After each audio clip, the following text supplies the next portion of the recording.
안녕하세요. 내알 유튜브 타로 강의 이하늘입니다. 실전편으로서 타로 카드를 2장 뽑아서 설명하는 방법을 알려드릴 건데요. 그동안은 계속 한 장씩만 뽑았습니다.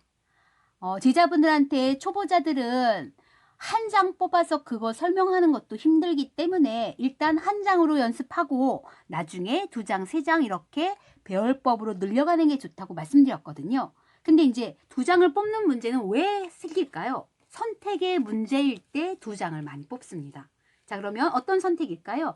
A 회사로 내가 갈 건지 B 회사를 선택해야 되는지 고민이 있을 때, 혹은 이 학과를 선택했을 때의 미래, B 학과를 선택했을 때 미래, 이게 두 가지의 갈림길에 있었을 때 하는 거예요. 그래서 질문을 집중하셔서 A 회사, A 학과로 갔을 때 미래가 어떻게 나오는지 처음에 뽑는 카드는 그렇게 얘기할 거고, 두 번째 뽑는 카드는 B 회사에 대해서 뽑을 거예요 라고 설명하면서 스프레드 한 후 2장을 뽑게 하는 거죠. 그럼 첫 번째 카드가 내담자가 왼손으로 뽑은 이 첫 번째 카드는 A 회사로 갔을 때의 상황이고, 두 번째 뽑은 카드는 B 회사로 갔을 때의 상황이에요.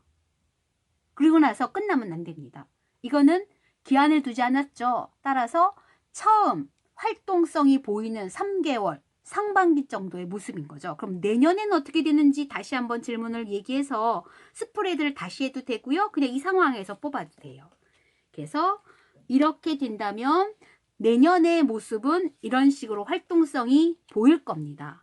거기서 질문이 더 필요하다면 그럼 A 회사에서 결론적으로 당신의 입지는 어디까지 갈 수 있는지, 그리고 B 회사에서 있다면 당신은 어느 위치까지 결과론적으로는 어떤 형상을 보이는지에 대해서 이렇게 질문을 나눠서 차분히 하나씩 이렇게 얘기하는 방법이 있죠. 또 두 가지 갈림길이 뭐가 있을까요? 네, 연애 문제, A라는 남자, B라는 남자의 선택에 고민이 있을 때도 마찬가지일 거예요. 그래서 타로 카드를 섞으면서 내담자에게는 A를 선택했을 때, B를 선택했을 때 카드를 2장 뽑을 겁니다 라고 미리 얘기한 후 스프레드하고 내담자가 뽑기 시키면, 첫 번째 A라는 남자친구하고 연애를 했다면 두 번째 B라는 남자친구랑 연애를 하는 초반 상황의 모습이 나오고, 그리고 결과론적으로 A 남자와는 어떤 연애의 모습을 완성시키는지, B라는 남자하고는 어떤 연애의 모습을 완성하는지 만들어낼 수가 있는 거예요. 그래서 이렇게 질문을 마무리해도 되고, 또 물어본다면 왜 결혼하게 되는지, 왜 파경에 이르렀는지에 대해서도 설명을 할 수가 있는 거겠죠. 그래서 여러 가지 질문을 통해서 A로 간다면 어떤 방향성이 쭉 보이고 어떤 조언들을 해줄 수가 있고요. B 방향으로 가면 어떤 상황이 연출되면서 어떤 미래로 가면서, 그리고 조언에 대한 카드들도 뽑아서 설명을 해줄 수가 있습니다. 그래서 A와 B의 선택지도 괜찮고요.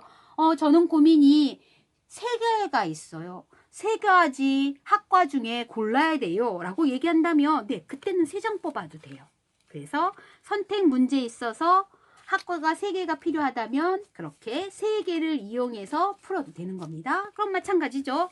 A 학과를 선택했을 때의 미래성, B, C 학과의 미래성. 그럼 당신은 이 학과에 간다면 그래도 학과라는 건 적어도 직업군으로 가는 거기 때문에 재물적인 측면에서의 역할, 재물적인 측면이에요. 왜냐면 자기의 가치관이나 뭐 인생관이 녹아 있어서 직업 말고 학과로서의 즐거움이 있는 거랑 그게 직업으로 연결되어서 재물이 되는 문제하고는 조금 다르니까. 그래서 즐거움이 아닌 재물이 되는 운세도 받고요. 그냥 본인의 즐거움, 여기 회사를 다닌다면 그래도 이런 학과를 선택한다면 이런 즐거움이 보일 거예요 라고 돈 문제가 아닌 본인의 즐거움에 해당하는 학과에 대한 설명도 이어질 수가 있죠. 그렇게 해서 A, B 혹은 A, B, C를 선택했을 때 나오는 미래성의 방향, 조언들을 타로 카드를 이용해서 설명할 수가 있습니다. 선택의 문제에 있었을 때 2개 뽑는 방법, 3개 뽑는 방법에 대해서 알려드렸어요.